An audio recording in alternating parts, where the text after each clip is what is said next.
आज हम आपको बताएंगे घन और घनाभ के बारे में। यह चैप्टर स्टार्ट करने से पहले थोड़ी हम बेसिक चीज बता दें। जैसे हम चलते हैं पहले घन, देखोगे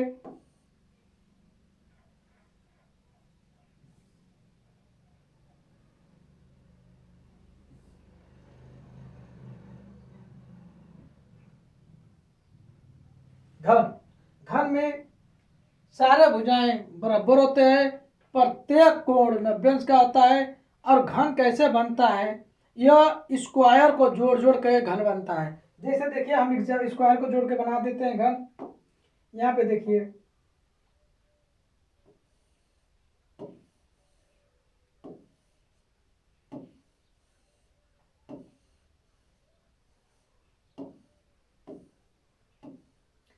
आप लोग ने लूडो की गोटी जो देखते हो, खेलते होंगे डेली, जो लूडो की गोटी होती है वो घन होती है। घन में यह जिसकी जितने ये कोण बने हैं, प्रत्येक कोण घन में 90 अंश का होता है। इसमें 8 कोने होते हैं, नहीं 4 कोने होते हैं, और चारों कोने 3-3 भुजा से मिलकर बने होते हैं। और इसमें 12 भुजाएं होते हैं, साइड होते हैं। चलिए, इसमें 6 फेस होते हैं।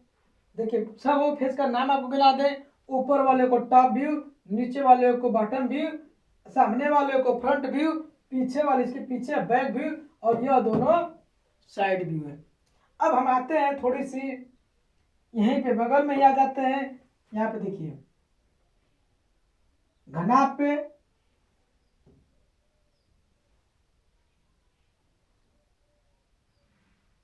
देखिए, जो हमारे घनाभ है यह आयतन से, जो आयत है रेक्टेंगुलर है, रेक्टेंगुलर से मिल के बना होता है।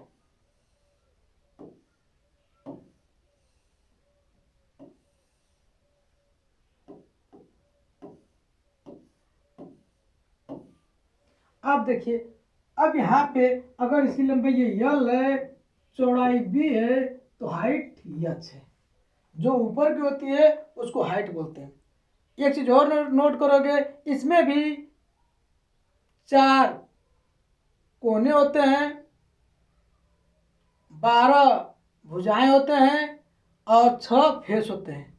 इसका मतलब घन और घनाभ में कोई अंतर विशेष नहीं है, दोनों एक ही हैं। बस जो यह स्क्वायर से मिलकर बनाता है और ये आयतन से मिलकर बनाता है, दोनों के फार्मूले में बहुत विशेष अंतर नहीं है। थोड़ी सी समझाएंगे और रटने की कोई आवश्यकता भी नहीं है।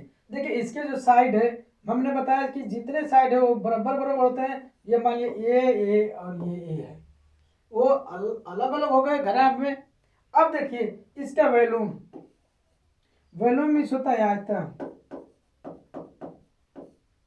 आयतन होता है लंबाई गुणे चौड़ाई गुणे ऊंचाई, ए गुणे ए गुणे ए, क्या हो गया ए क्यूब। इसका वैल्यूम आयतन निकालने घनाभ का, देखोगे यल गुणे बी गुणे एच। अब एक चीज और निकालोगे, इसका निकालोगे पार्श्वपृष्ठीय क्षेत्रफल या कवर्ड सरफेस एरिया। देखिए लिख रहे हैं, ध्यान सुनिएगा।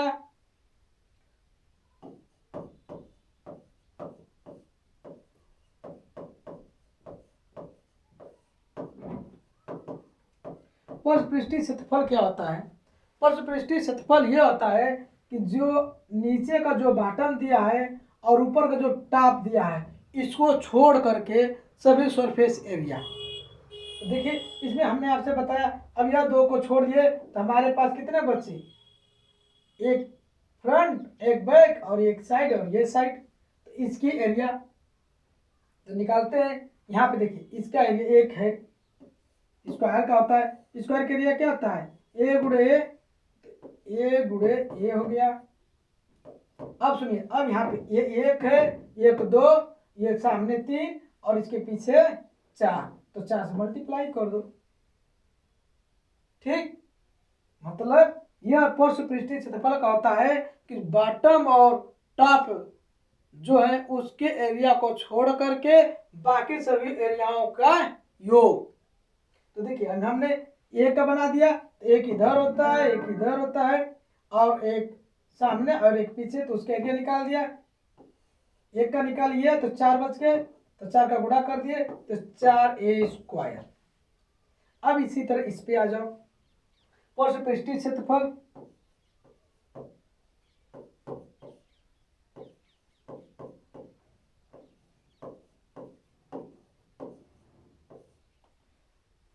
अब देखिए किसका घनाभ का जो रूल उसमें है वही रूल इसमें भी है।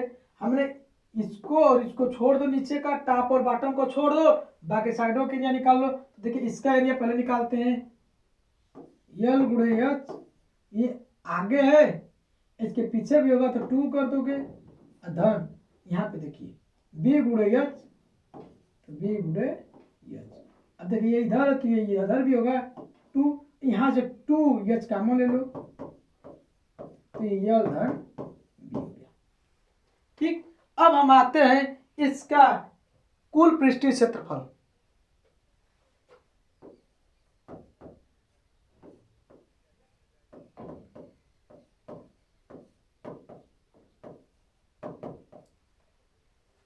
और कुल पृष्ठीय क्षेत्रफल मतलब total surface area.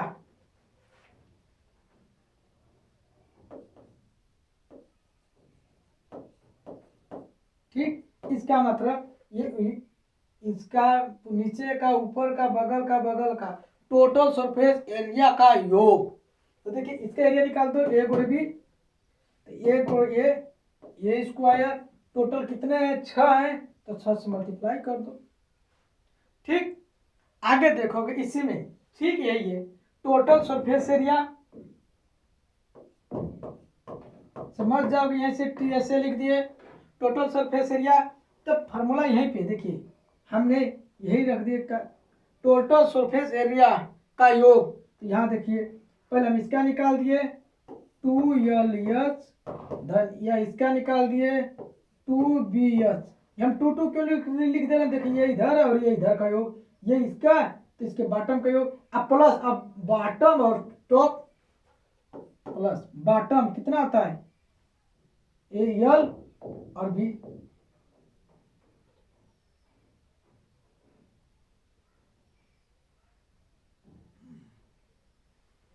LH bottom आ गया, तुम्हारा बॉटम वाला क्या हो गया LH HB और ये आगे BL, LH HB ये आ गया BL, ये 2 हो गया। अब देखिए सब में 2 कॉमन है, 2 ले लो कॉमन, LH धन BH धन BL। अब देखोगे ठीक, अब हमने आपसे एक चीज और बताया कि घन और घनाभ में फॉर्मूले में कोई अंतर नहीं है। अब देखोगे यहीं पे अगर हम A बराबर 6 रख दें, यहाँ पे इसका आयतन कितना होगा बैलून, ए गुड़े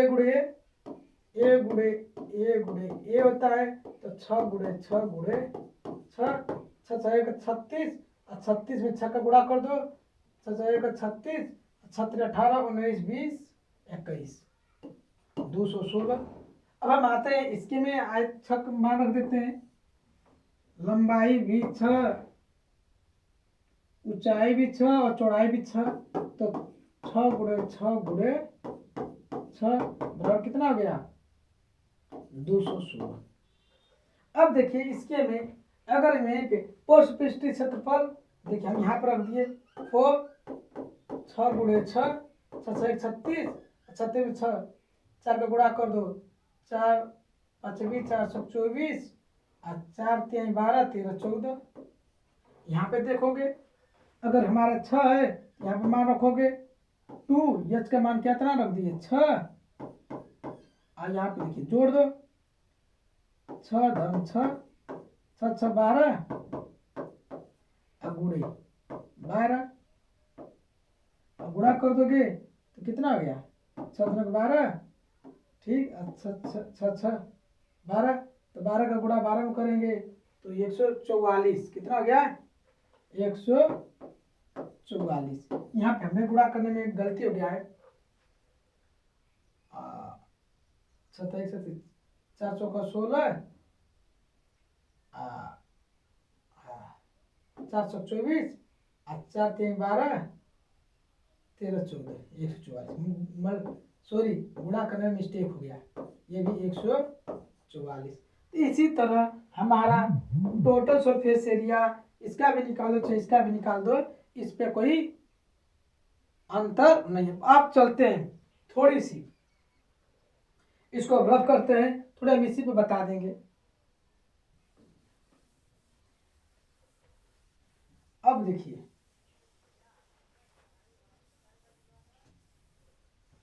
यहाँ पे अगर ये आयत का जो ये दिया है यहाँ से इसका चाहे यहाँ से या इसका विकर्ण पूछे, इस विकर्ण को हम लोग बोलते हैं पृष्ठ का विकर्ण।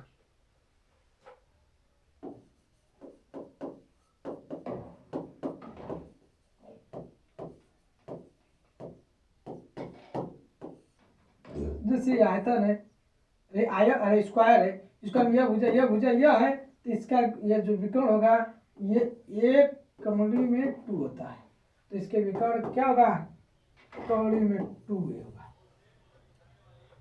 एकदम याद रख लोगे। अब आ गया यहाँ पे आयतन पे, इस पे ये भी तो आयत है,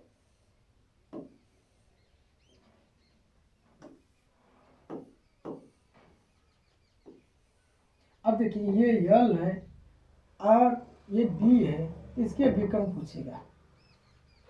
ठीक, इसका जब विकर्ण पूछेगा तो पृष्ठ का विकर्ण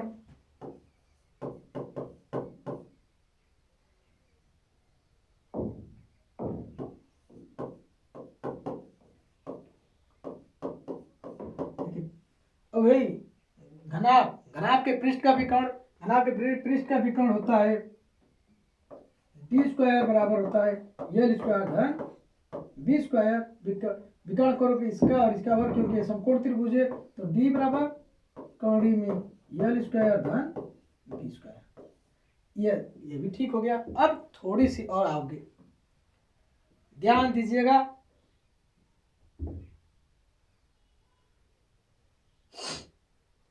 एक चीज और है, यहाँ पे देखोगे, हाँ सही है, चलिए आगे। चलिए अब यहाँ पे ये पूछे गए आपसे, ठीक, यह पूछे गए आपसे कि सबसे बड़ी भुजा का विकर्ण बताइए। सबसे बड़ी भुजा देखिए हमारा यहाँ से यह हो गया, ठीक, तो इसको बोलते हैं बॉडी डायगोनल। क्या बोलते हैं बॉडी डायगोनल विकर्ण। बड़ी भुजा का विकर्ण चाहिए तो डी बराबर होता है, डी स्क्वायर बराबर क्या होता है ए स्क्वायर धन ए स्क्वायर धन ए स्क्वायर, इसको जोड़ दो 3a स्क्वायर, ये डी स्क्वायर बराबर हो गया, तो डी बराबर कौड़ी में 3 हो गया, ये हो गया। एकदम याद करो, बड़ी भुजा, ये सिर्फ विकर्ण पृष्ठीय विकर्ण। इसी तरह यह भी है। अब यहाँ से अगर बड़ी भुजा का विकर्ण पूछ देगा तो बी और एच कर दोगे। देखिए डी स्क्वायर बराबर होता है यल स्क्वायर धन बी स्क्वायर धन एच स्क्वायर, तो बी बराबर कौड़ी में यल स्क्वायर धन बी स्क्वायर धन एच स्क्वायर। ठीक है, अब चलते हैं न्यूमेरिकल पे। किस पे चलते हैं न्यूमेरिकल पे चलते हैं, जैसे आपको लगे कि आपको सारे फार्मूला याद है।